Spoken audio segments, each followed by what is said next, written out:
We have a quorum.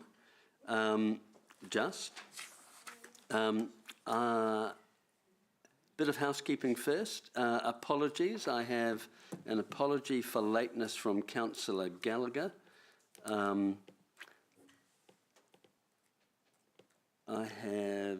That's all I've got. Anybody else? No? I'm sorry, I'm not formally on this committee. You're not, but you're always very welcome here. So look, I'll move the apologies, seconded by Councillor Max. All those in favour say aye. Those against, the ayes have it. Confirmation of the agenda. There is no change to the published agenda. So I'll move the agenda, seconded by Councillor Donovan. See, you're on the record, so that's good. Not required, declaration of interest, but I'm sure you're all very interested. The minutes of the 27th of July hearing. Councillor Maxine move, Councillor Donovan second. So, that was efficient. We're now ready for public forum. So I have the first speaker is Bev Misson. Bev, welcome. Come up to the podium there for us. We've allocated you 5 minutes and we're looking forward to hearing from you. The floor is yours. Thank you. Good morning. I live at 36 Story Avenue, which will affect me if a chicane goes in outside my property. I have submitted to you an objection. So the first thing for me is that getting in and out of my driveway is going to be really difficult. I have a lot of foot traffic on Story Ave and I back out. With a chicane situated where it is, it will impede me more. I feel that the chicane going in will create more noise than what there is now. We have a really good street. We have a wide street, lots of parking, easy for traffic to go either way at the moment. I've lived there for 11 years. I've seen the traffic move and grow, but the majority of the traffic is well, they are within the 50k limit, although I believe it's down to 40k's. So your school children, the parents park outside my house and across the road from 2:30 on because of the lack of parking. So I think that's a plus to leave it as it is. It will cut down car parks because there aren't many parks now for them to park to pick up their children.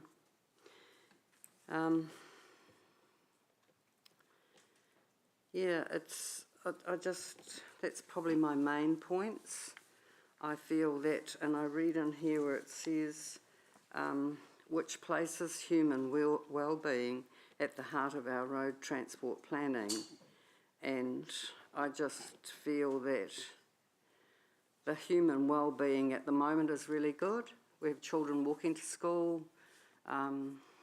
There's never been an accident while I've been there. So I just believe it should be left as it is. That's my viewpoint. Thank you. All right. Thank you very much for your thoughts and comments. I'll turn to colleagues for any questions. Councillor O'Leary. Thank you. Thank you, Chair. Thanks, Bev, for your submission. I'm just looking at our wee map here that's in the agenda and I can see number 36. Bev, do you feel that there is a speed issue down Story Ave at the moment now, and would you like to see a different form of treatment to slow it down? No, I think that, like I've been watching ever since this came out, I've been observing the traffic and there might be 2% that would be speeding. The majority are well behaved, I believe, in my part of the street.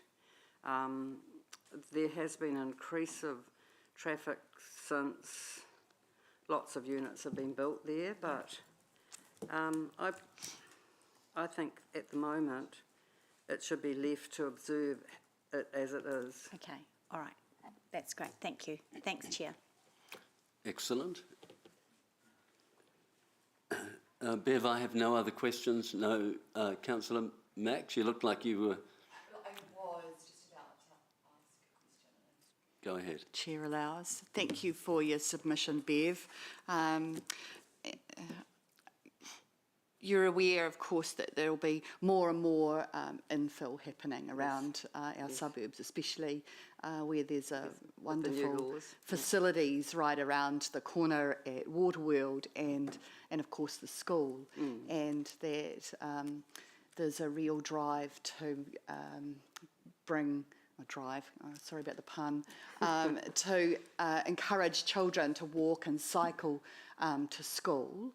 How do you think the speed in the area, the additional vehicles potentially in the area might impact on the safety for those school children? And have you observed any behaviours so about? I'm in real estate, and I've noted that there are 56 units that have been built in the last 10 years since I've been there, and it has increased traffic. However, children walk to school. Lots of them are walking to school or on their scooters. I see a few children biking, but it's such a wide road. I feel that they're safe without having to have this cut down to a slower speed. I believe it's well behaved, the traffic. I don't think it will hurt children. Okay, thank you. As it is. Thank you. Thanks, Chair. You're welcome. Councillor Rob on Zoom, welcome. Do you have a question, Rob? I didn't see a hand, but I just saw you in my peripheral and I wanted to check. No, look, thanks, Chair. I've just come on. I had some sound problems, so I had to go back and reboot, but I'm all here now, so, and I missed the first part of the presentation, but thanks. Okay, thank you. Bev, thank you for your time today. Thanks for coming along. Thank you. Cheers. The next speaker is Grant Taylor. Grant, you're all well known to us from the Waikato Guild of Woodworkers. Grant, we've allocated you 10 minutes today. I'll leave you, we're in your hands. Try to leave a few minutes for questions at the end if you could. Certainly. Cheers.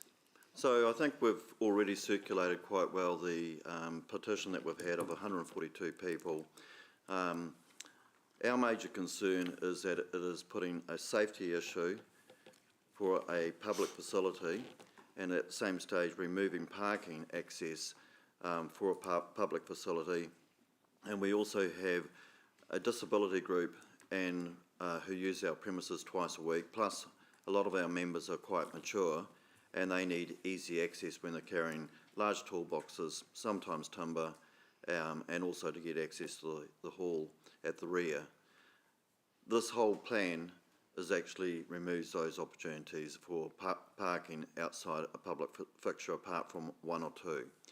And it actually creates a safety issue. If you actually look at the chicane, there is no direct plan of who has right of way. And when that actually takes into account the people who are pulling out from the front of the hall, like the mobility vans, that's a three-way intersection with no direct access of who has flow. It also makes a problem for emergency vehicles. And I also really question the design of the roundabout further down the road because that will be limited to fire engines or trucks and trailers doing deliveries for building or work utes and trailers. The whole lot's been poorly designed. So we object quite strongly to it. And then we go on to further, if we go back to and look at the lease agreement that we have with the council for the land, there was good faith by both parties that this was to be used as a community facility. And by removing the parking, it actually removes that good faith of intent that Hamilton City Council had for a public fixture to be used. So we have quite concerns about that, how our arrangement would be going forward of our financial ability to meet our commitments if people choose not to use the hall because there isn't parking. So, but when we look at this whole period of time, it has actually led to a lot of frustration from ourselves in the committee, but also our members, about the intent or lack of consultation from the actual parking and transport division. And consequently, we actually recommend that there should be a large change in culture in that parking and transport division, because they really haven't consulted the community. They haven't taken onto account the community needs. They've only looked at one part. They have not solved where the problem comes from. They've only created a problem within it. So we're actually very, very large in our objection to this changes. I think that covers it. Any questions? All right, thank you. I have a few, but I'll always go to my colleagues first. While they're making up the... Yeah, Grant, just expand again. Currently, how many parking spaces do you have actually on the property? Not on the street, but in front of the property? Just remind me again. In front of the hall itself, we might have one parking space. When the weather allows us, and that's not for 3 or 4 months a year because the ground is quite wet, there might be another 3 to 5 people park on the grass, and the chicane plan actually removes access to that parking area. So we have that. That's actually on the, we'll call it the hall area. Then if you look at where the chicane is, and you can appreciate as a chicane goes from one side to the road, it actually removes parking from both sides of the road before and after the chicane. I personally haven't counted that up, but I'm going to say it's in the vicinity of about 10 car parks. Mm-hmm. So it actually stops us having access to the lawn area when we can use that parking area. So we'll virtually be down from about 10 to 15 spaces down to about 1. Expand for me on the users of the hall. You said some are elder persons, and you said some had disabilities. Could you explain to me and the committee how frequently those with disabilities meet and what the disability limitations are? Just so we get a better understanding of that. Okay, so I'll run through the club first and then I'll move on to some of the other groups. The club has approximate membership of about 75. It fluctuates a little bit. The average age, yes, we haven't done a demographic thing, but we're guessing it's around about 74. As an example, we've got a member there today who's 89. We've got a couple of members who are around that 80 to 92 age. We have one member there arriving today, and he's on a Zimmer frame, and large boxes and so on. So membership use, generally for a 3-hour segment, there is on Monday mornings, Wednesday mornings, Thursday mornings, Thursday afternoon, Friday mornings, Thursday between 11 and 2. Then on the evenings there's Tuesday, Wednesday and Thursday. We also have sometimes on Saturdays as well. We have a monthly meeting where we have about 25 to 40 people turn up on a Tuesday night. That's once a month, and we have other meetings as well. So generally at those sessions there's between 5 and 10 people would turn up each time. So we have a pretty active use of the club for the actual woodcraft work. For the handicapped people, they come in on a Mondays and a Fridays, generally for about a 3-hour session, maybe a little bit more, and they all arrive in mobility vehicles of some description, be it mobility vans or otherwise. They have a range of disabilities as far as physical and intellectual, and they arrive for, we'll call it therapy treatment of activities. There is other groups that use the club, so there's a karate club, and they are meeting there about 4 nights a week plus a Saturday morning, and going through a range of karate activities, training to help the community. And we have other groups who use the hall on a periodic basis, as well as the weekends. We quite often rent it out to families and groups for small gatherings of about 50 to 60 people for family parties. Okay. Could you expand slightly further on the disability vehicle that drops off those with the disabilities? Is that a van with one driver with 4 or 5 people inside? And where does that currently park? Where does that? So I must admit, I've only periodically been there when they've arrived, so I can't answer it quite clearly, but generally it's one person, passenger, one driver, and they would park, I think, right behind the single car park that's in front of the hall, which is where the invalid ramp is. Right. Okay. Right. Thank you. So there's quite often at least 6 to 10 people, as I'll call it, clients, plus 2 support staff to 3 support staff each time for that group. And so for the 6 to 10 clients that are arriving, they would each arrive in individual mobility vehicles. It's fair to say that they're parking right out front behind the single car park that's available for access to the hall. My final question, you said we all know where the problem comes from. I'm just wanting clarification. Where is the problem coming from? We believe that the problem is actually people who are trying to dodge the lights on the Forest Lake intersection and maybe the Tarapa corner. So I think it is through traffic that is trying to cause the problem, not the actual residents. And the present roundabout is a dimple that traffic just find a nice little challenge to go straight through at. I think if you can actually divert the traffic to the traffic light intersections, then you solve the complete problem. Right. And that would actually cover further housing in the future, and keep it very much a community affair. There is other ideas that our club have come up with to make suggestions to the transport people, but of course they didn't want to meet, so we couldn't convey them. Right. And just, sorry, I said last question, but No worries. I've decided there's another. Just, you're not against speed restrictions? No. Right. Okay. And you believe currently there is some speed issue on the street? I would agree with the previous speaker where it'd be a minimal population, 2 or 3%, and it's just odd ones. I think there are people who are going straight through, they're not members of that community, right. But it's a very, very small percentage. But I think there is other ways that are more financially effective and community effective than the present plan. Gotcha. Councillor O'Leary.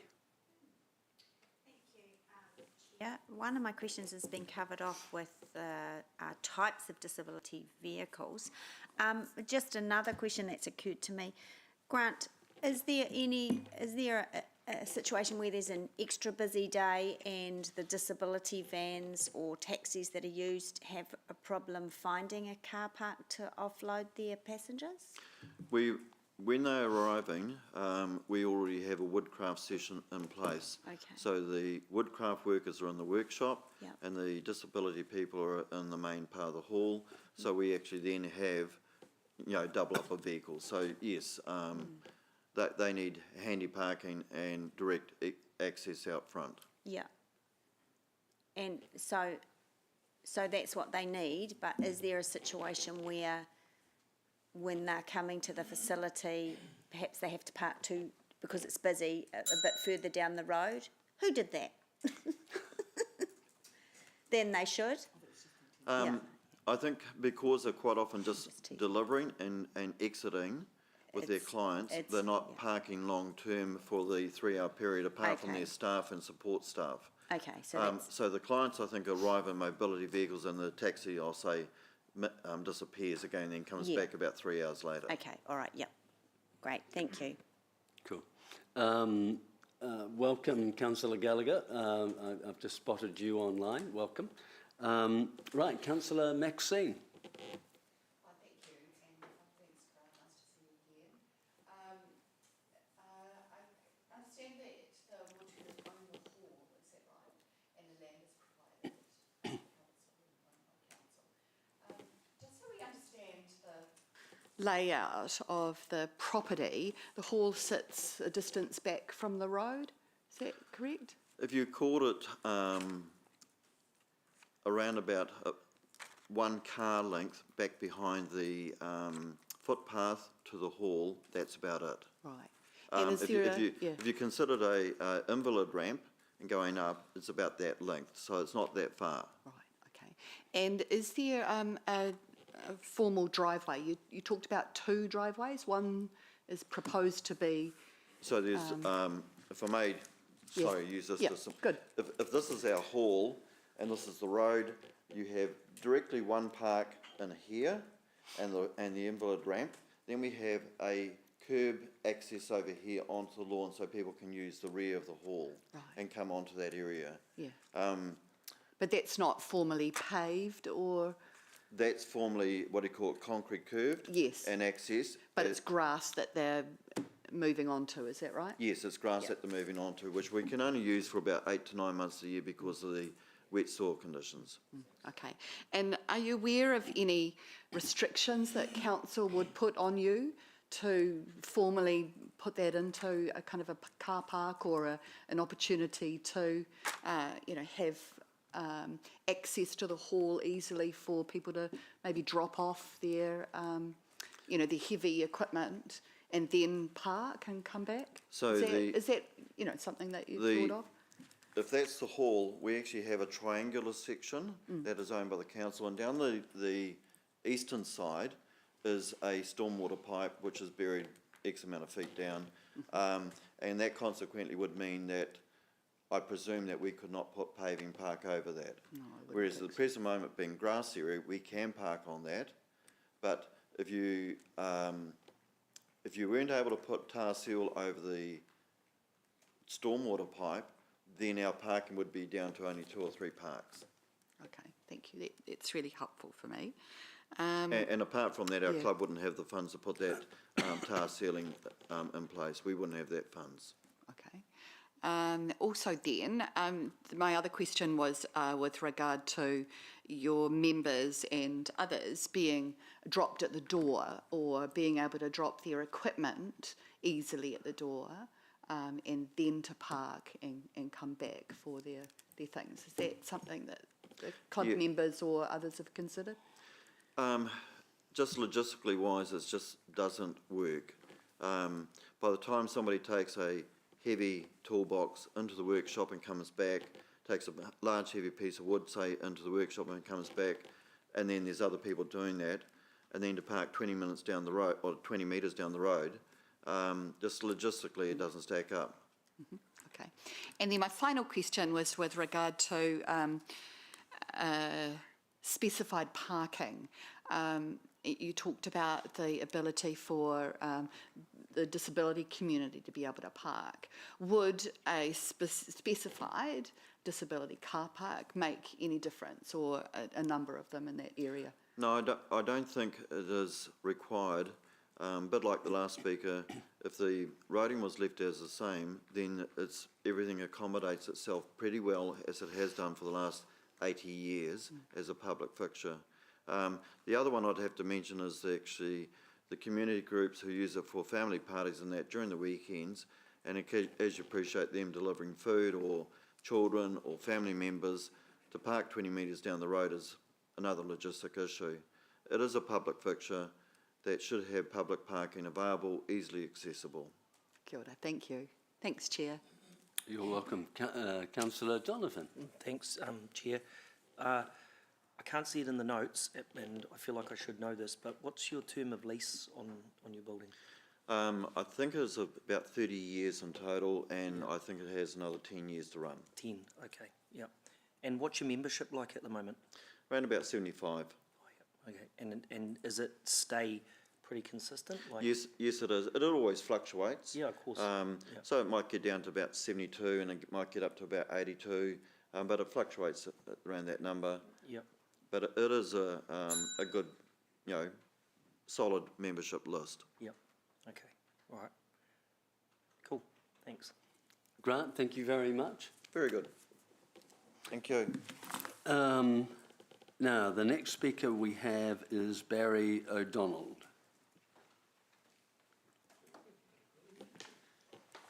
Barry, welcome. We've allocated you 5 minutes. Please leave a minute or so for questions if you could, sir. And you're more than welcome to take your mask off. Well, it fogs my glasses and I can't read. So it's probably helpful to take it off. Okay, I'll read this quite quickly then.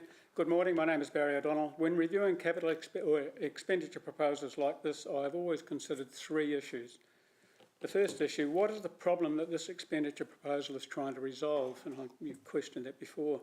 I wrote to your roads section on the 8th of August asking them to advise me, over the last 5 years, how many injury-causing traffic incidents there have been on Story Avenue? Over the last 5 years, how many complaints have you received from residents of Story Avenue about unsafe aspects of their avenue? Why, in your considered opinion, it is imperative that safety improvements are required on Story Avenue?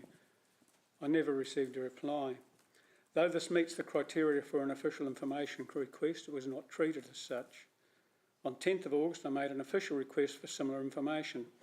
Your team dealing with this miscounted the 20 days allowed for them to advise me of a decision. So having received nothing from council, all I have to go on is the information in the papers for the meeting. 79 residents are said to have signed a petition in July 2020 requesting a reduction in speeds in the area. This cannot have been a very significant matter because, according to the table in paragraph 26 of the paper, a reduction in the posted speed limit was only made somewhere between February and July 2022. One trusts that there were no injuries or accidents of note in the intervening 2 years. It is very unclear whether the goal of this proposal, is to meet the needs of the residents' petition, and there are no details of that petition in your papers, prevent accidents, and there's no evidence being presented that there have been accidents, reduce the speed of vehicles, and council evidence shows that the speed is now down to an average of about 44 k's, or get the speed travelled down to some arbitrary number like 40 k's an hour, and nothing has been presented in support of this number. So I'm at a loss to understand what the problem is that you're actually trying to resolve. What possible solutions have been considered? That's the second issue that I look for when I'm going through proposals of this nature. We know that after a 2-year delay, the posted speed limit was lowered to 40 k's an hour, and that this resulted in speeds, as measured by the council, dropping to around 44 k's. Given that this speed limit has only been in effect for a couple of months, why is the council now rushing to put a more drastic measure in place? Have the residents sent in another petition? Have there been accidents? Have the residents actually been surveyed to see if they're now comfortable with the speeds along Story Avenue? Would not the most sensible thing to do be to wait and see the impact of the lowered speed limit? Staff are said to have considered the use of alternative speed management infrastructure, but we're not informed of the alternatives considered or why they were discarded. Reference is made in the paper to raised safety platforms, and I have to assume that these are speed bumps. These are not preferred because they are likely to result in concerns about noise and vibration. I cannot visualise a Toyota Corolla going over a speed bump and moving the earth sufficiently that a resident would feel a vibration in their house. No justification is given for those concerns. They're said to be concerns, but there's nothing about them. And I note that the council uses speed bumps in many other areas of the city. So are they really not an option here? Mention is made of the chicanes providing additional areas for planting in the street. I thought this was a safety issue, not a street beautification matter. Okay, the third issue, in my considerations of these things, what's the most cost-effective solution? The media recently referred to Councillor Pascoe having brought financial disciplines to the council. I would have to say, as someone who has seen and reviewed a lot of expenditure proposals, that I was disappointed to find no evidence of financial discipline in this paper. With my ratepayer hat on, I find it appalling that no consideration whatsoever is given to cost in this proposal. I'm very supportive of safety, but believe it should be achieved in the most cost-effective manner, not simply have money thrown at it. Assume for illustration that the new speed limit signpost costs $250. I may be a little bit out, but I won't be far. At a guess, I'd put the speed bumps at, say, $2,000. The chicanes, I'd say they'd be $20,000 and upwards. So the council's going to spend 10 times as much because of the noise and vibration issues about which no evidence has been presented. Is council somehow cocooned from the real world in which inflation is having a very bad impact on citizens? Does it not care how much it spends because it can always just put the rates up? Absolutely no evidence has been presented that the chicanes are the most cost-effective solution to this undefined problem. I also have a fourth issue, and that is what obligation does the council have as a lessor? I wrote to Helen Parkey on 15 August about the community group lease that the Woodworkers Guild has with the Hamilton City Council. The council owns the land, but the building used by the Guild is owned by the Guild. The council requirement is that the lease restricts the use of the land to woodworking and other community activities. The Guild has actively promoted the use of the land and building for these purposes and charges only what it needs to meet funding requirements for the operation and maintenance of the land and building. If this proposal is adopted, the council will frustrate the Guild's ability to do the things that the council as lessor requires that it do. I have serious concerns about the legality of the council doing this. While I have received responses to my letter from the council, they have not really addressed these concerns, nor are such concerns mentioned anywhere in this paper. Conclusion, I would have to say that this proposal is woeful. It does not clearly identify a compelling problem that needs to be resolved. It does not identify and discuss other possible solutions and makes no mentions of costs and benefits. The writer appears to have a fixation with chicanes, and the great bulk of the paper deals with where they should be located. Even when it appears that most of the feedback is against the chicane proposal, the writer doggedly refuses to be put off and still recommends them. If I were a governor, particularly one charged with proper use of ratepayers' money, I would throw this out and tell the writers not to prevent such rubbish in the future. I ask you, if you were running a business on your own, or if it was your money being spent, would you accept a proposal that was this amateurish? Thank you. You're welcome. We've run out of time for questions. Thank you, Barry. Kevin. Yes, thank you for your presentation. Oh, you don't want any questions? No, we've run out of time. I'm sorry about that. No problem.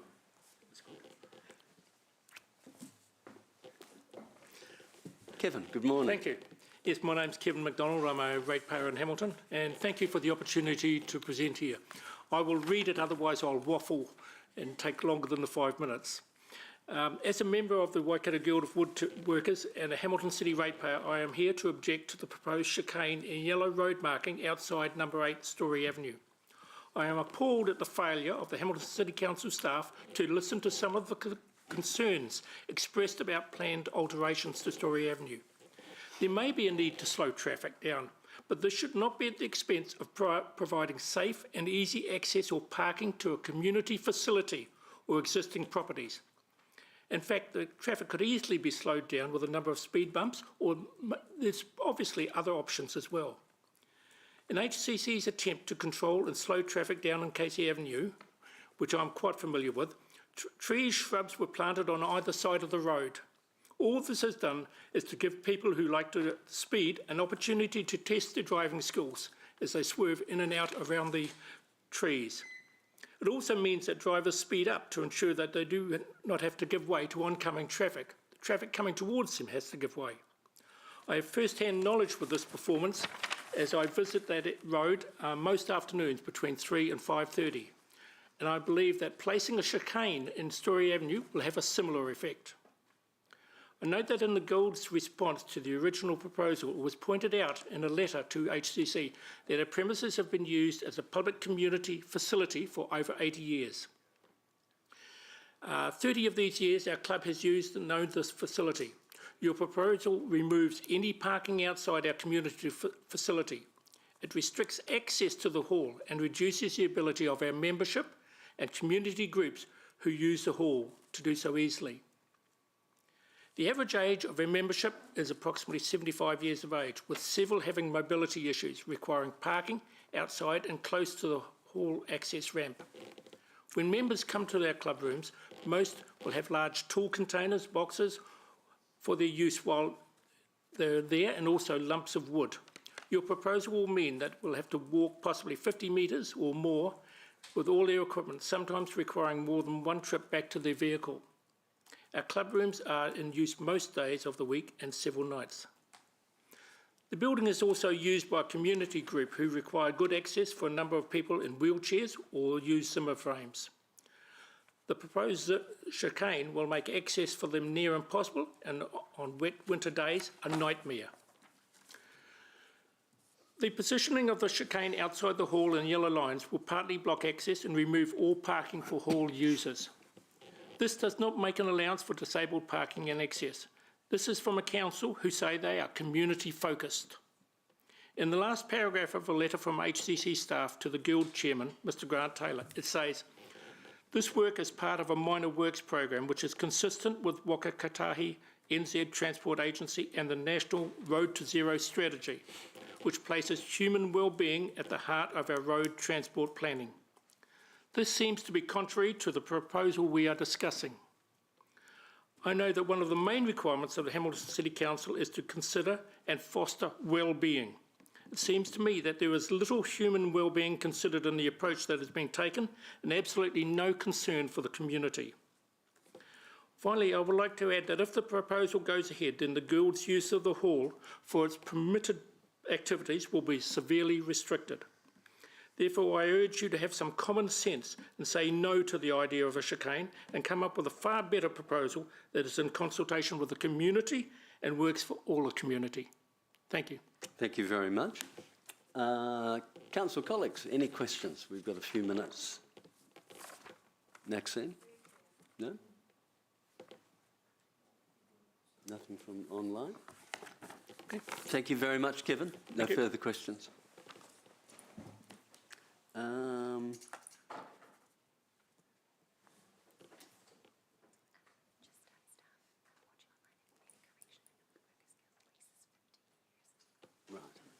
I've just been advised, staff listening online have just clarified that I think the balance of the lease still to run is 15 years. Yeah, not 10, just for clarity. Oh, sorry, it's evolving. So in fact, it's 9 years to run. If we wait 5 minutes, it could become even less. All right, so have we settled on a figure? It's 9. Good. 9, apparently. All right, thank you. So thank you for the public submissions. I'm now going to move into the staff report. So Robin, if you'd like to come up. I do want to address, prior to you starting, Robin, the petition. Now, Council is in receipt of the petition, of which there's 142 current signatures. Petitions need to get to a certain number before they meet council criteria. And once they meet the criteria, what is triggered is a meeting. The item is then triggered and it's put on an agenda for a meeting. So although you haven't got the required number, even if you had the required number, it would simply trigger a meeting, and the meeting is happening now. So we can't officially receive the petition, but we're acknowledging that it exists, and we're acknowledging that 142 people have signed it, and we're giving you the opportunity to present today as public forum, and that's what you would have got even if you had got to the 250 minimum requirement. So I just wanted to wrap the petition aspect aside, and all members of the committee have a copy of the petition and who's signed it. Okay. Robin, I'm now giving you an opportunity to introduce your report, and then councillors I think the best way to go through this is then to open it to questions of Robin, highlighting any particular street you have of interest. I do know that there is a motion that is slightly different to the staff's recommendation on Story Ave, but some of you may have other streets you also want to raise. So, Robin, we're in your hands. Good morning, councillors. So the traffic restrictions report is a fairly standard item that we bring to you for this committee. We basically go out and consult on changes to the network and then report them back through this committee. Where there is items that have had particular interest or feedback, then we have included some additional written information on them. The attachment 1 has illustrations of any of the proposed changes, and at that stage I'm happy to take questions. All right, thank you. Councillors, so I'll open it for questions. How I intend to manage this is, if there are, what I'd like to hear from you are streets that you would like to take separately to the current staff recommendation. You'll note that the current staff recommendation is that we receive the report and approve the changes to the parking restrictions and controls set out in the table below. So I'm going to take it by exception. So if I know Story Ave will be a separate discussion, but what I'm really interested in hearing is if there are any other streets, and then I would put the staff's recommendation with the exclusion of Story Ave and any other streets, and then would open that up for a more intensive debate. Everybody happy with that process? Excellent. So I now open up for questions. Thank you, Chair. Just obviously the Story Ave one, but two other ones. The Ward Street, so I'm on page 48.17, bullet point down the bottom. So this is, the Ward Street parking proposal. Robin, just and I read through it in terms of, it says here, a watch for pedestrians sign would also be installed at the exit to remind drivers exiting the car park onto Ward Street that they have right of way, but it doesn't tell watch for pedestrians, if that's the only thing on the sign, doesn't tell a driver that the pedestrians have the right of way. So is there another, and there used to be a similar thing at the farmers exit, didn't there? There was a flashing light and an arm, which is what is the proposal here, but they are coming out into the central city. So is there something else that we can educate the driver to say that we know pedestrians have the right of way, but to tell the driver that's the case? We could change the sign to give way to pedestrians. Okay, and that would, and because obviously this is a legal requirement, isn't it, that pedestrians have the right of way? It's not just a suggestion. No, it is a legal requirement. Vehicles have to give way to pedestrians on footpaths. Okay, I think driver education needs to be in the forefront of some other stuff that I think we're going to be doing. So if something a bit better there would be great. And then, Mr. Chair, the second one I just had was page 54, the diagram on point 43. Just a question. This is the Killarney Road, Queens Ave and Lake Domain Drive. As you're coming down Killarney Road, there's a green patch in that area. And it says, where's the legend? I can't find the legend. Oh, I can't read it. New Berm. So is that going to be a give way from Killarney onto Lake Domain? Is that a give way and then a left turn? Whereas now it's just you swing round the corner, don't you? Yes. So what it's doing basically is making it into a T intersection. So as you said, currently as you're coming out of town, you just got that sweeping corner. Yeah. So what it's trying to do is slow that down and really manage that. So it's making it a T intersection. Okay. Yeah. And so then the traffic coming around Lake Domain and turning right into Killarney, do they stop prior to that pedestrian raised platform? No. Yes, so they have to give way, because it's a zebra crossing, Yeah. you've got that limit line. Yeah. So if you're coming out of town, you'll Yeah. have to stop, give way to any pedestrians going over the crossing. Yeah. Move forward, and then you'll make the right Right-hand turn turn, into okay. Kalani Road. Okay, all right.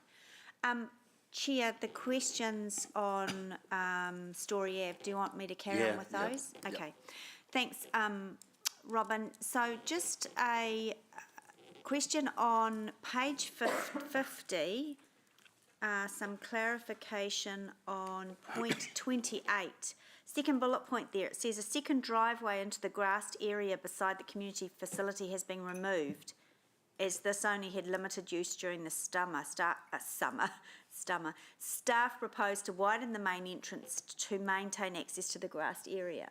So can you just, Yes. Explain that. Narelle, can you? What I've done is just pulled together some slides from some Oh, of the great. pictures, just Okay. hopefully to make it a little bit easier to talk to rather than okay, flicking yeah, through the report. So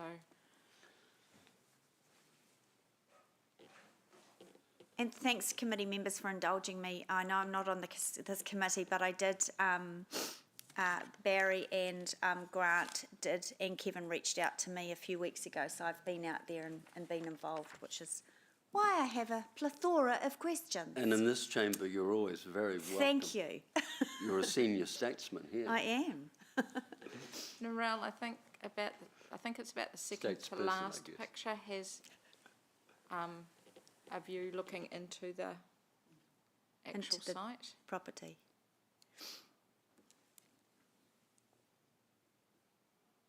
Ah, there we go. Yeah. What would we do without Google Earth?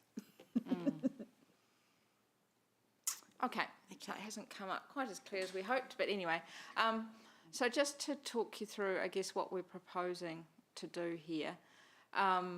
So as Barry outlined, they've got a vehicle entrance directly in front of the hall, and that gives them access to a car park to the left of the accessible ramp that goes into the hall.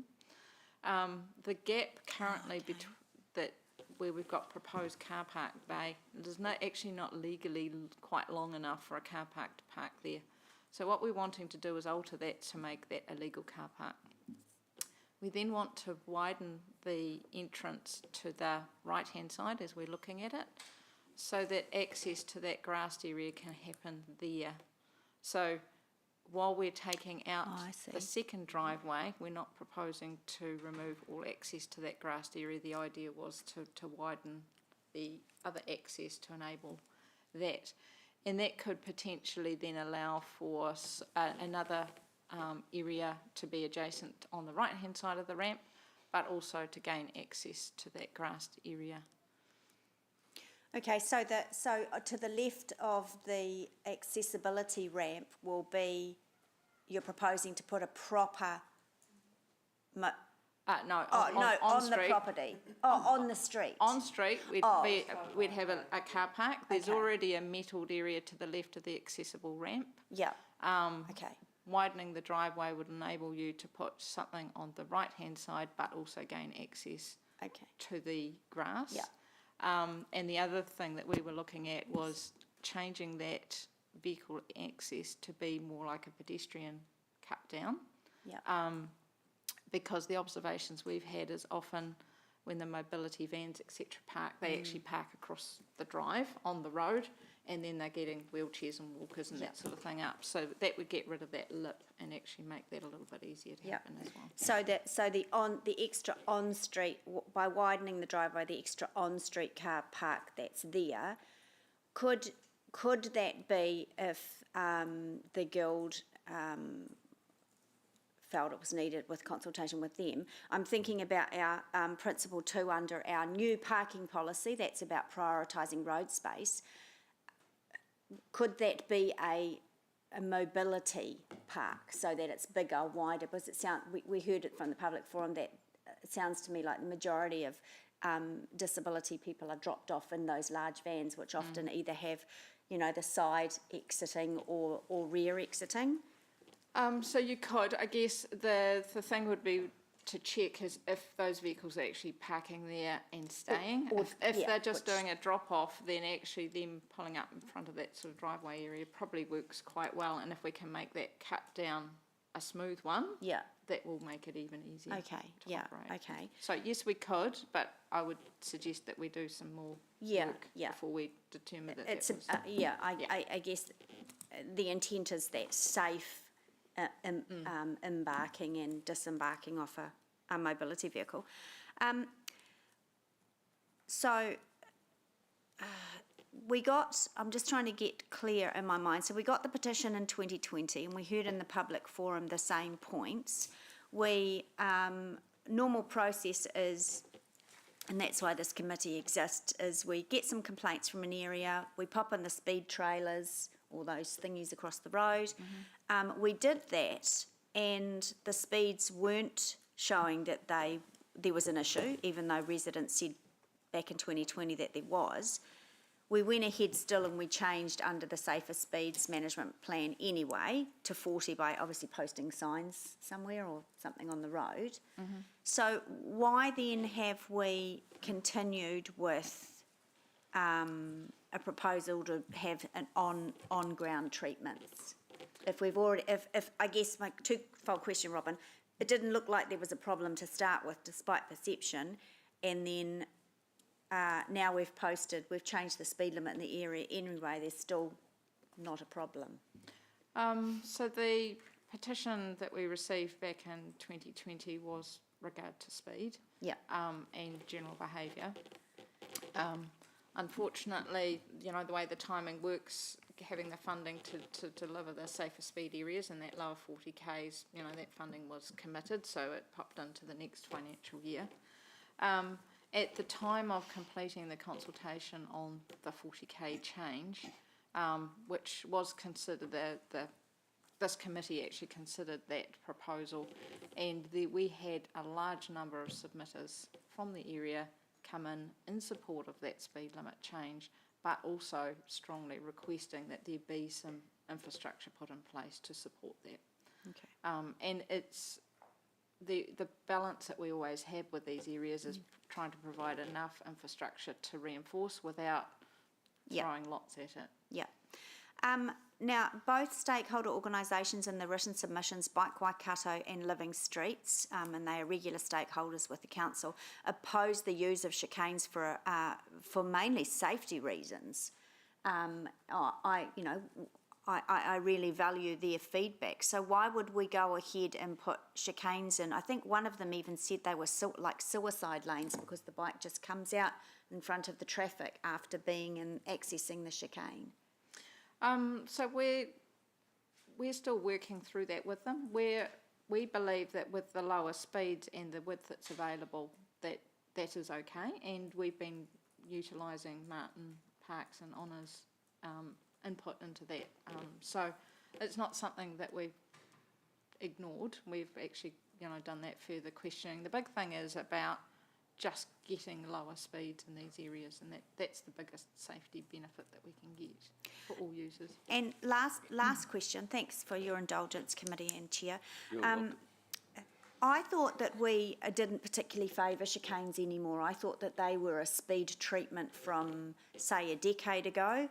They do look, in my opinion, seem to look really untidy and quite hodgepodge in a street. So are there other treatments that we can do to, if you feel that the speed is still an issue, that won't, like speed humps, that won't reduce the parking and that will cover off the majority of submissions against the proposal?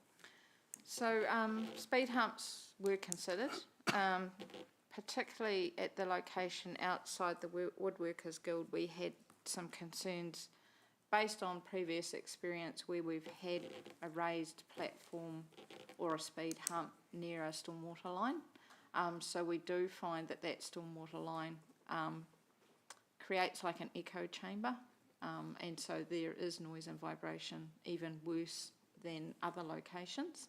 The raised safety platforms we have traditionally used where there is a need or a desire line for pedestrians to be crossing the road, so between parks or outside schools and that sort of thing. So we've tried to move away from putting in just speed humps to making them raised platforms where pedestrians and cyclists will, be actually crossing the road for a reason. The other thing that we looked at is cost, and the chicanes are cheaper than putting in the raised safety platforms by about half. So our estimate to do this work, which includes the widening of the entrance and that sort of thing, is in the order of 100,000. The raised safety platforms are about 200,000 per site. The raised safety platforms also have issues with drainage, so we often have additional costs associated with dealing with stormwater and that sort of thing. So, and yes, costs are constantly increasing, and those costs have gone up quite significantly in the last year or two. Yeah, great. Thanks, Robin. You're welcome. I have a few questions, but I will obviously let my colleagues go first. Councillor Maxine. And thanks, Councillor O'Leary, both for your attendance and for your questions. It's always good to have other heads in the room. And I also had a couple of questions with regard to Ward Street. And I attended the information session for elected members when the discussion was first made on that. And I understand we're losing 2 car parks on the road, but that there's many more being provided in the building. Are they public car parks, or is it really just for the... It is just for the occupants. Okay, thank you. That helps clarify that. And the other thing, when they're leaving, Angela talked about the signage. When they're leaving the building, can they turn left and right out of that? Yes. Okay, and that doesn't create any additional problems with being able to turn right and kind of stacking up into the building at all? No, the estimates of the numbers and the timing of that, they're not expecting any great queues as such for that. And I guess... Even at 5 o'clock or... Yeah, I think the big thing is that longer term, we will be looking at all of these streets probably looking and feeling quite a lot different and operating differently in the future. So that's something that we've given them a heads up on.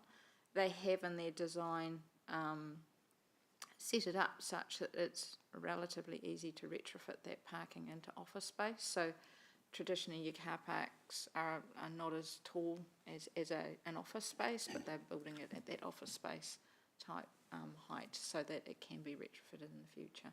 Okay. Once we've got some good and better public transport systems, etc. I guess it's all, it's all part of that and the changes that we're having coming through at the moment. Yeah.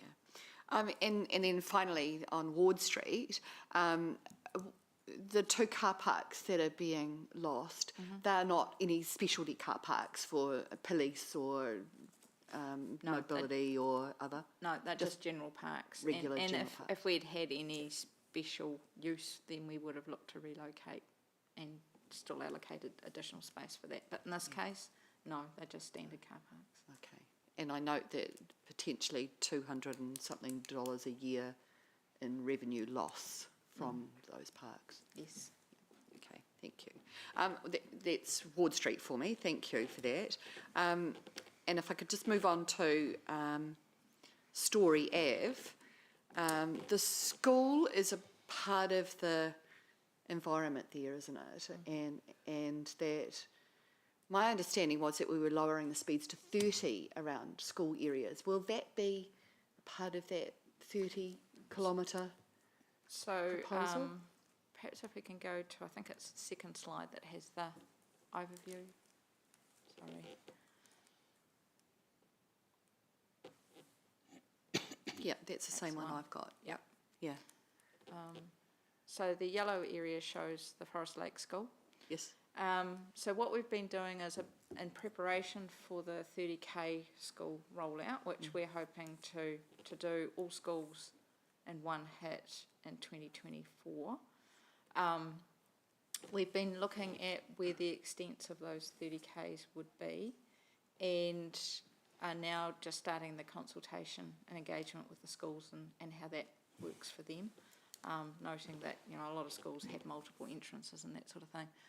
So looking at this site, we believe that we would look at having that 30K for the school come into effect at about location B, where that chicane is, and then run to the left past C would be where the 30K would come into effect in the future.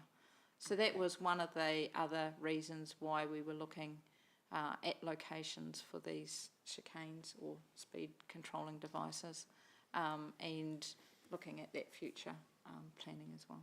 Okay, thank you. That's helpful to get in my head. Angela asked the question about the noise and vibration of the raised safety platforms. One of the submitters also talked about the potential for speeding into the chicanes to beat the oncoming traffic. What's your knowledge or experience or understanding of how those chicanes are used in other places? And So we do have some chicanes in St Andrews Terrace, a slightly different version to this. I guess it's one of those problems that we find with all sorts of things. We find if you put a raised safety platform, then people, you know, some people will drive up to it very fast, brake heavily to make noise, go over it, and then accelerate fast again, so that makes vehicle noise. And it is a courtesy thing about people just giving way or slowing slightly to let the other through. There is no magic bullet when it comes to devices that make everyone behave politely and nicely. So yes, there might be some people who do that. okay, so and then through the submission process, there was also the comment about rat running. Do we have definitive evidence of that kind of behaviour happening to beat the lights, or? Not definitive evidence. I would not be surprised. I think this is an area that gets a lot of use, a lot of traffic associated with the pools, the school. You got your netball courts not far away as well, which is also very busy in the weekends. So, and yeah, some people do like to, I guess I call it play the game of trying to avoid the traffic lights by finding alternate routes. What we try to do is recognise that that's going to happen, and in itself it's not a major issue as long as they do so safely and respectfully. And, you know, Howell Ave is a classic example of where there used to be a lot of sort of rat running alternate routes, and that was where, sorry? Howell Ave in the back of Hillcrest. Oh, right, yes, yes. And that was a reason why that was one of the first streets that was, you know, put into 40K when we started that process. And that by putting obstacles, potentially, is what a chicane is, isn't it? And roundabouts, by using those sorts of things, you find that it successfully reduces speeds. Yes. Yeah. Especially there where there's a hill on the way down. There is a bit of a hill down from Te Rapa, down past the Woodworkers Guild, yes. And there's no intention to restrict the right-hand turn into Story Ave? No, that so Te Rapa Road is one that Martin Parks has presented to elected members. We've had the Comet route review for the bus services through there, and very close to this sort of location is one where there's bus stops but not particularly good pedestrian facilities to get across the road, particularly given it's 2 lanes in each direction. So there is work being looked at for improving the facilities across Te Rapa Road. And when we look at cycling along there, we may see something like a raised platform or something across the intersection at Te Rapa. I don't know that there's been any thought about restricting movements in and out of there. Okay. You'd have to look seriously at where that traffic would go otherwise before you'd make a decision on that. That's great. And look, my final question was with, again, a comment made in the submissions with regard to emergency services. Have we had any feedback from emergency services to about any concern that they might hold about their vehicles being able to get in and around that area at all? Not this area. We've been doing a lot of work with the fire and emergency with regard to the raised safety platforms. They're the ones that worry them a little bit more for speed. So that's why we are sort of looking really carefully at where we're putting some of them, particularly on key routes. For example, we've done some work at the Tristram Anzac Pack and Save roundabout, and their comment was that, you know, when they're heading to a site, then they want to get there with, you know, as much speed as possible. So we're not keen on having raised safety platforms, but coming back into town, so, you know, coming up Cobham Drive, they were happy that that's kind of, they'll be finished their work. So that's the sort of thing that we're working with them, and also just looking at the height and angle, so how severe the bump is the sort of work that we've been doing with them. Thank you, Robin. That's all from me Thank today, you, Chair. Councillor Maxine. I don't see any other hands, so I'll go with my series of questions. Robin, just first of all, to remove any doubt, what's the problem you're trying to solve in Story Ave? So I guess at this stage, we're trying to reduce speeds. We're trying to make an environment that is more conducive for people to be able to safely walk and cycle in the area. What we find is that we do an area-wide treatment, which is why we've moved many years ago to the safer speed areas. So we just didn't treat the occasional street. We work through the whole area, and then work through the streets where we have the higher traffic volumes and the higher speeds. And had it been identified as an area where significant speed infringements were being issued, was there a period where police were monitoring that and issuing fines and tickets? The reality is that the police do not have the resources to be going out into these sorts of areas. They're focusing on the higher speed, your open road type areas where the impacts are greater. Whenever we have requests from residents around antisocial behaviour or speeds, the first things that we can do, the more immediate responses we can put in place, is the use of the speed speed trailer, which gives the feedback on speed. And we also do ask the police to have a look at that, but we don't often get any feedback from them as to whether they've been able to get there. It really depends on their availability. Are you aware of any accidents on Story Ave I don't in, have say, that. the last 5 years? No, I don't have that data. So there's sorry. no data. I have, sorry, there is data available, sorry, I don't have it with me. Right. But having had access to the data, there was no indication in that data that meant this was a problem. We're addressing it because of our overall approach to trying to reduce speed on this street. Yes, to the area, yes. And so it was part of the program. It was brought forward in the program slightly as a result of the petition that we had received. Right. And the gap between when we approved it and the speed reduction of, I think it was suggested it was 2 years. Did I hear you say that was because it went from one financial year to the other? That would explain 1 year. I'm just trying to get an understanding why it was 2 years. No, so the petition was received in July. Right. We then had, because that... July 2020. Yep. We already had that year's work. So that was the start of a new financial year, being the 2021 financial year. Yep. That safer speed area had already been determined and work had already started on that through the low cost, low risk program. So what the result of that petition was that it brought it forward for consideration in the 21-22 financial year for completion. So in regards to other options other than chicanes, you've spoken about the raised platforms at 100,000. Chicanes is 100,000, you're saying? Chicanes for this site and the associated work has been estimated at 100,000. What about a speed bump? So your raised safety platforms are 200,000. No.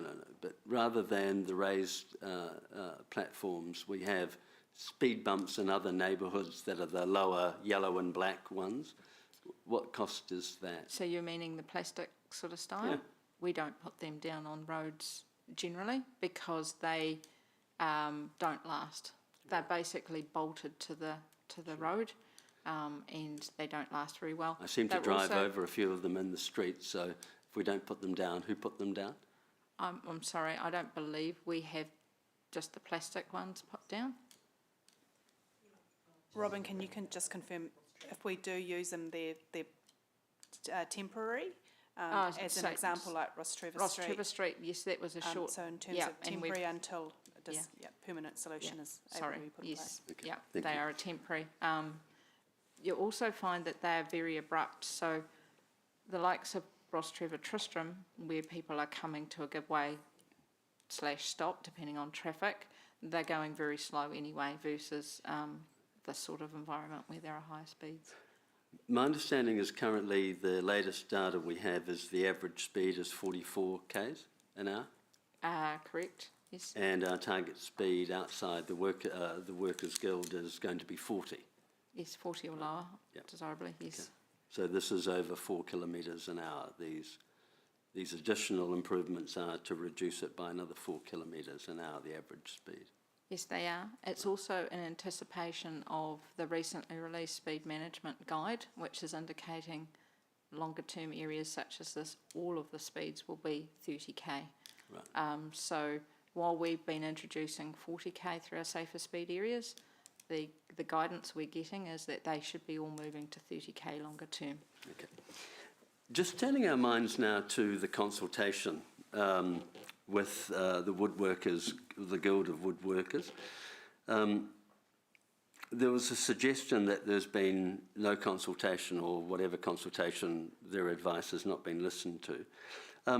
Have we considered paving that grass area to the right of the building to enable parking? That was one of the options that we have put forward. We thought that this may work well for what we call Gobi blocks, which enables you to create an all-weather type surface but still keep the grass in place, so it doesn't have to move to being, you know, a asphaltic type surfacing, and that's something that we were happy to work with the parks team. But was that offered? Was that offered to the Waikato? I wasn't Guild directly of- involved with that, so I'm sorry, I can't. I believe it should have been. Okay. Could we have? I need. Sorry. Right, Karen.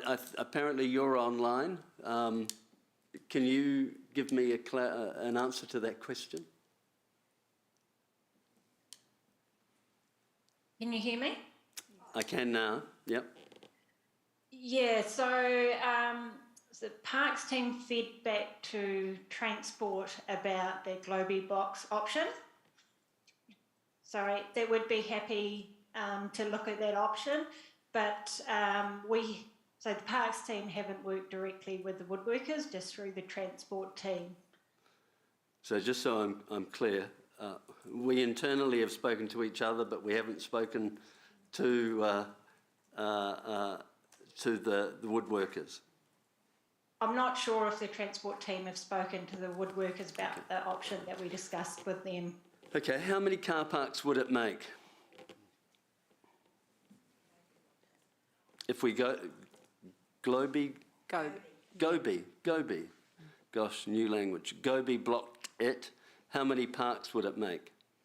I'd be relying on the Woodworkers Guild assessment, which they gave. I believe that they indicated about 3 to 5 parks in that area. Right. Robin, so what consultation have you had directly with the Waikato Guild of Woodworkers? So I guess there's been 2 rounds. The initial round of consultation had a different design of chicane proposed at this location and the other one further down the street. As a result of the feedback that we received, a modified design was developed and then that was consulted on. I believe that staff have had conversations via the phone, and we've obviously received the written information as well. All right, thank you. Colleagues, do you have any, Councillor Donovan, question? So your line of questioning was quite good, and I was just going to follow that. Has any research gone into just an old-fashioned zebra crossing in the area, or is there one there already? There's not one there already, eh? So Like as a traffic calming kind of, hey, there's a crossing coming up. So there's a crossing facility at the school. Oh yeah, okay, yeah, that's right. Yep. For this location, a zebra crossing wouldn't be considered appropriate just because there's not a high enough pedestrian Yep, demand okay, to cross. Okay. And that's why I guess we didn't go with the raised safety platform. There Yep. wasn't that sort of pedestrian demand. Yeah. Okay, cool. That's cool.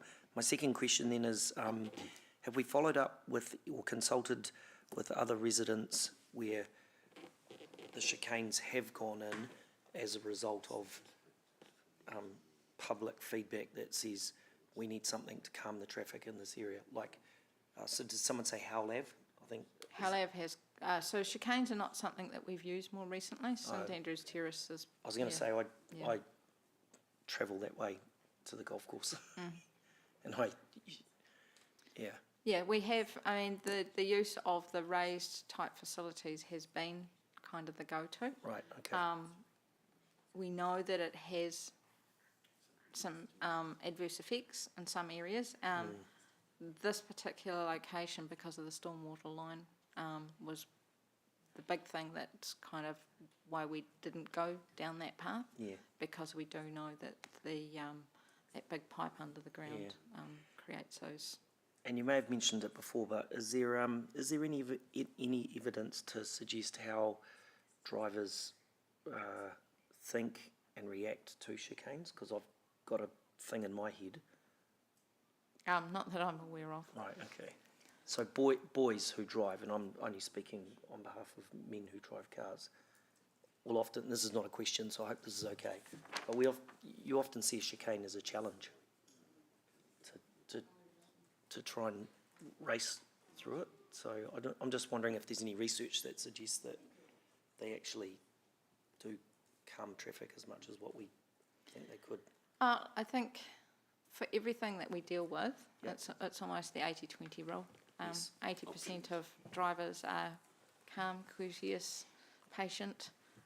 You have a 20% that aren't, and it doesn't matter what the device is. It doesn't matter whether it's even red traffic lights. Yeah. You know, they don't always obey them either. So, you know, the way that people drive, the social responsibility is an issue that we're struggling with constantly. Yeah. Okay. Thanks. I wasn't trying to put you on the spot. Right. Thanks, Chair. Colleagues, what I intend to do is I've got a motion that I would like to put on the board, and basically it's regarding Story Ave, and I'd like to debate that separately, and then we would go to the balance of the recommendations on page 41. Maxine? I think that's an excellent suggestion. But just before we leave Story Ave, could I just comment on and ask a question on that photograph that's up on the screen at the moment? Of course you can. Currently, there's the car park next to the access ramp, and then there's a bunch of green grass, beautiful green grass there. Is that what you're saying? No, behind that, in front of the hall, the Woodworkers Hall. could that also be used as additional parking for the 5 to 10 that attend the sessions on a regular basis? So Yeah. I'm going to interrupt there because I've added something in the motion to enable staff to go off and have a look at that. Because All what right. I think Well, we've then it'd be seen very useful to- clearly, yeah. there's been a bit of a breakdown between parts of council. And so I don't want to put Robin on the spot because you'll need to speak to Karen and her team, right? Yes. Yeah. So Thank you. I I'm think we happy can with that. formalise that in my proposed motion. So any other questions? If not, Narelle, would you put my proposed motion up in regards to Story Ave? And I'm looking for a seconder. So we'll put it up and...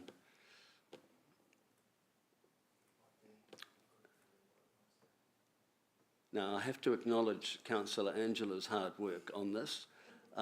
So this is actually her motion, which I've adapted because she's not a formal member of the committee. Yes, so think of this as the Angela but via Ewan motion. So it's self-explanatory. I'll let you all read, and then if somebody would like to second it. That's okay. Yeah.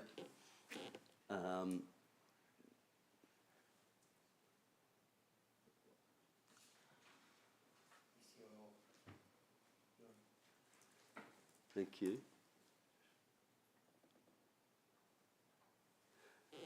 So I'll briefly just summarise what I'm trying to achieve by this. Basically, what this says is the Story Ave goes into a holding pattern. We're asking staff to come up with other options other than chicanes. And we're also asking all of council to put their heads together to come up with and have a discussion with the Guild of Woodworkers. Now, that part's in addition to your suggestion, which would just formalise a more long-term parking solution, which may go to your point, Max. So that's the purpose. I'm happy to add a time frame. Logically, we would be asking for it to come back to the next. We don't have one scheduled for the balance of this elected, right? So it would come back at the first of the new triennium. So it will be in. It will. I only ask because it has been ongoing. Quite some time, and really it would be helpful to And get a for this resolution. matter to be brought back at the next, at the first available meeting of the traffic speed limitation road closure hearing panel in the next triennium. Chair, can I just check where we're capturing the possibility of Gobi blocks? Is that, do you That's think where that's... I'm trying to say, in addition, consult about parking. providing Oh, on-site parking. on-site parking, okay, great. Yeah, that's exactly it. Cool. Can I Yes. ask a question? Sorry. Would elected members be happy with us carrying on and doing the minor changes to the existing roundabouts that we Yes. have in place? Because I think there would be some value in doing that, and then doing speed surveys again, just to see whether what we gain out of doing that work. So I'm just Right. checking in and making sure that elected So let's members would be remove happy. any ambiguity. We need Yeah. we probably need to have, I guess, put the first part as an A and then create a B. And Robin, what are your recommended words? That work that- continues on upgrading the existing roundabouts on Story Ave in the Right. meantime. I'm comfortable with that as the mover. Councillor Donovan as the seconder, are you comfortable? Staff, are you happy you've got the words? We'll let you type.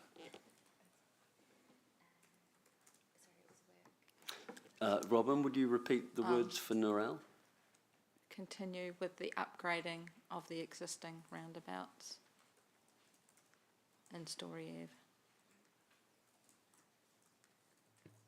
Just through the chair, I'm just wondering whether the word notes at the front will actually provide the appropriate Is it recommendation. Is it Yeah, so in terms of notes, it doesn't give what is being requested to continue on with the roundabouts. So if we narrate. Approves. Yeah. Of the round, of the, yeah. Excluding. Yeah, approve staff to continue with the upgrading of the existing roundabouts in Story Ave. Yep, thank you. And report back. Yep, after the word and. Report back to the appropriate committee. The first meeting of the, yeah, Yeah. first meeting. It's hard to know if the next mayor will have exactly the same Yeah. structure, but Yeah. we by statute will need to have a, Yeah. yeah, Council or committee, yeah. council or committee. Report back to the first, Yeah. which will possibly be February, because there's normally just a council meeting in December. Yeah. Committees don't start till February. That timing works, Robin? Yes, Yeah. that'd be fine. Yeah. So it'll be 2023.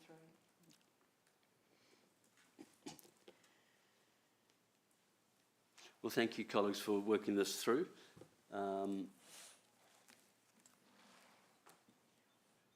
Excellent. All right. I'm now going to open this up for debate.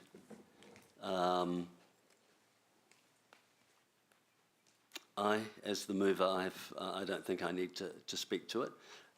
So I open up to any other. No. All right. So, Councillor Martin. I mean, I acknowledge Councillor O'Leary's very hard work and focus on trying to arrive at an appropriate outcome and solution respecting the dynamics for safe streets, but obviously meeting the needs of the particular petitioners in this particular case, and acknowledge our work, excellent work of Robin in terms of the direction of travel. But this is, I guess, with respect, Mr. Chair, a fine-tuning that's going to be required. But a big shout-out for a very hard-working Councillor Angela Leary in this one. Thanks, Angela. Yep. I agree. All right. I don't need a right of reply. So, the motion's on the board. All those in favour say aye. Those against? The ayes have it. Excellent. Now, I'll move quickly to page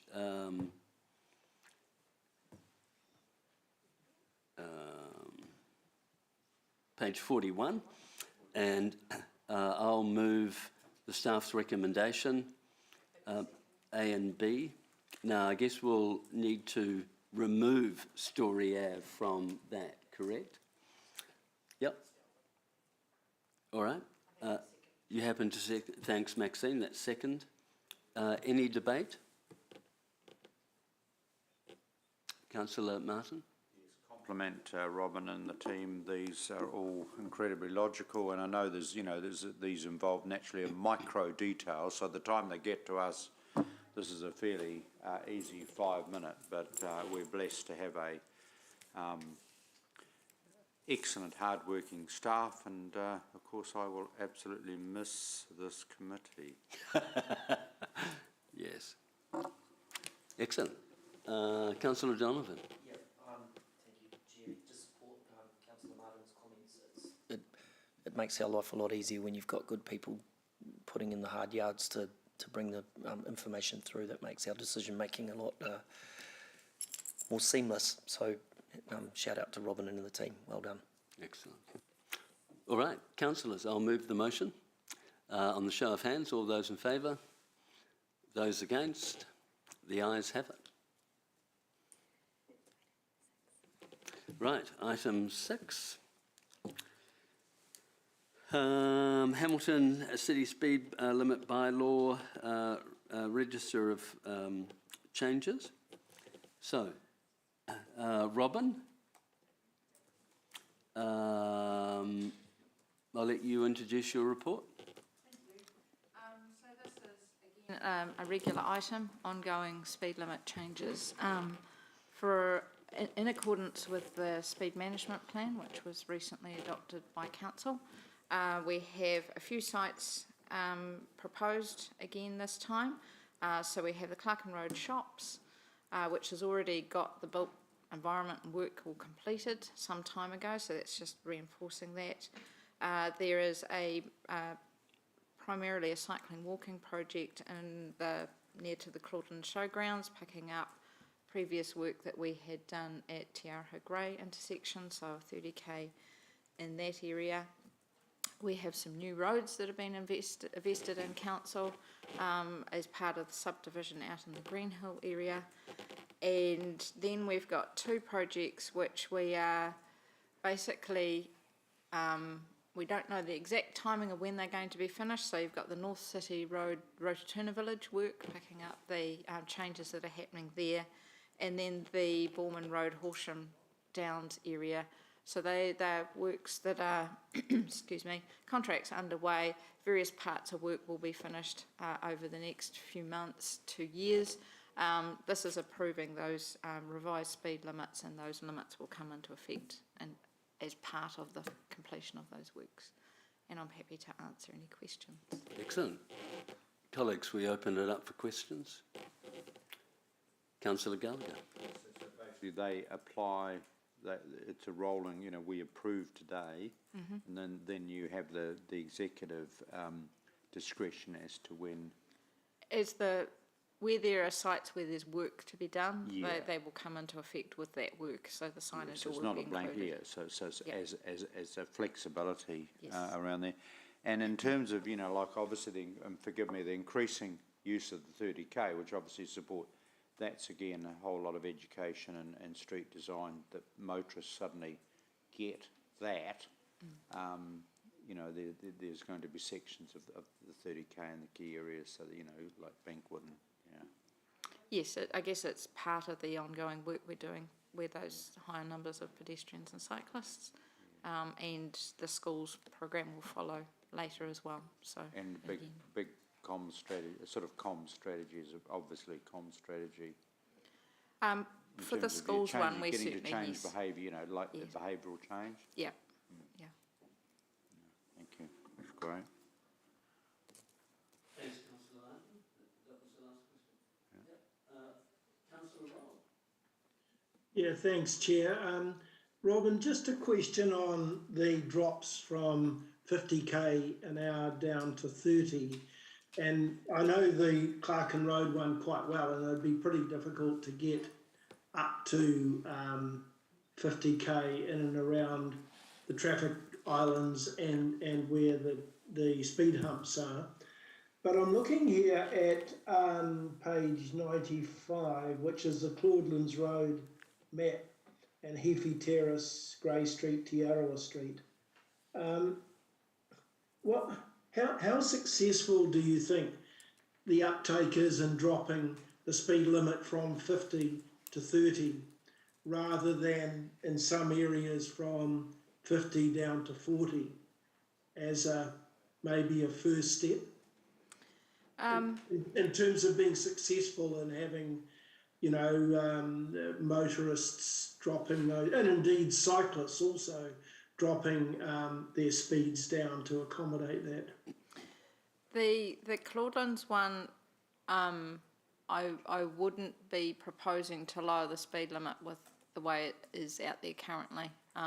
But the work that's proposed as part of the upgrade, where it has the raised safety platforms at the intersections, and for the 30k speed limit to extend to the south to that Te Araha Grey intersection, which was done up 3 years ago with raised safety platforms. I'm happy that change in environment will support this. Certainly I wouldn't go and put the speeds down with the current environment that's out there.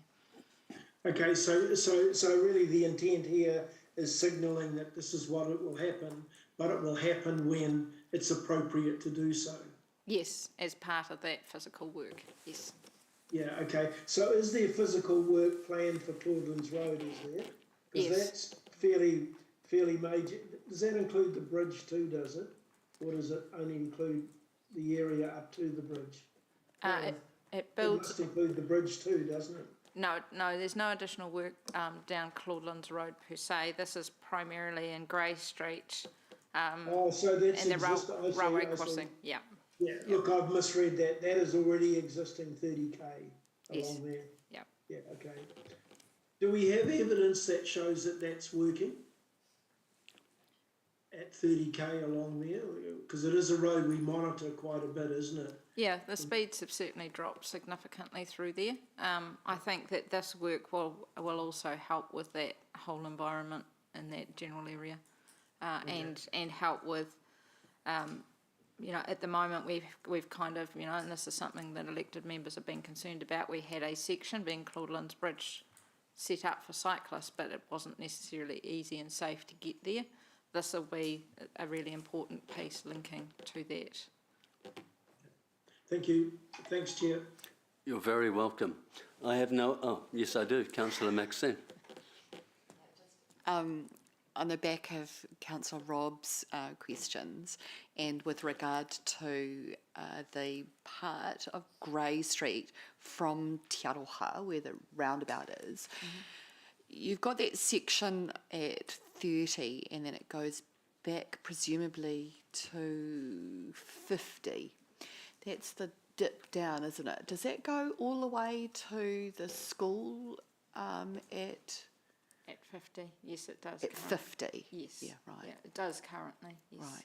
And we're not intending to change that part of the...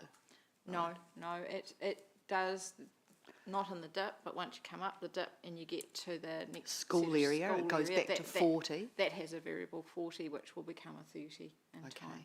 Yeah. I think through the biking and micromobility plan, that there's obviously going to be, that's going to be a key link that will be looked at in facilities. I use it, and it is scary. It's narrow, and there's the smallest painted line. Do we have evidence of many kids using that as a I think cycle? that there's quite a few kids come out as there's an exit down near the bottom of that gully from the school, and that's as part of that schools work that we've been doing. That was where we were looking at how far do we actually extend the 30. So where the variable 40 is currently, that's probably going to be extended, and that's that work down the hill yes, from the school towards Te Aroha? Yes, to reflect that's where the kids are coming out Yeah, and walking yeah, and that sort of yeah. thing. So that's that big piece of work that we're doing with the schools. We're not just saying this is currently a 40 and we're putting in a 30. We're actually having a look at where are the kids going and extending those 30s. Right. And at this stage, it's not proposed to... Not at this stage. Yeah. I just, at what point is that 30 stopping? It'll be just past the shops and there's a right of way. Yeah, I know, If this we go- first yeah, kind of in cut that- off, in so, that yeah, general area. yeah. So Okay, thank you. yeah, and this is again one of those shopping ones where we'll put up slightly larger signs, the red paint with the 30 road marking and that sort of thing. Is that a bit like the Five Crossroads area? Yes. And have we got good feedback about the success of the red roads, the speed humps, or... Yeah, I think that like Five Crossroads, we've certainly seen a quite a large increase in the number of people walking in around that area, and particularly those who had mobility concerns who previously weren't able to get across the road easily or safely. So the changes at Five Crossroads have certainly made that a lot easier and better. Okay, thank you. That's all from me, Chair. Thanks, Councillor Max. All right, I have no other questions. I'm happy to move the recommendations on page 84. Councillor Martin, you happy to second? Any debate? No debate? Well, show of hands, please. Those in favour? Those against?